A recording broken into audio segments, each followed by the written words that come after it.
Buat kamu yang nggak punya waktu lama di pagi harinya, cocok banget menggunakan hair dryer dari Hand Reaper ini.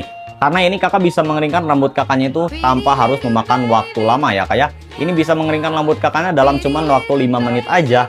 Nah, untuk dalam pembelian si hair dryer ini, kakak bakal dapat corongnya kayak gini plus 2 sisir ya. Jadi kakak dapat 3 ini kakak free-nya. Nah, jadi untuk si hair dryer ini kakak wattnya itu di 800 watt. Untuk pengaturannya itu kakak di sini kita ada 2 tingkat kecepatan dan ada 3 temperatur suhu ya. Yang panasnya dikit, yang panasnya sedang, dan ada yang panas banget. Jadi bisa mengeringkan rambut kakaknya itu lebih cepat ya kak ya. Nah, ini tuh kakak ada warna hijau, ada warna hitamnya. Untuk si hair dryer ini kakak harganya murah di bawah 100 ribuan, nggak nyampe 100 ribu. Kalau nggak percaya, cek outnya kakak di keranjang kita biar dapatkan untuk harga murahnya ya.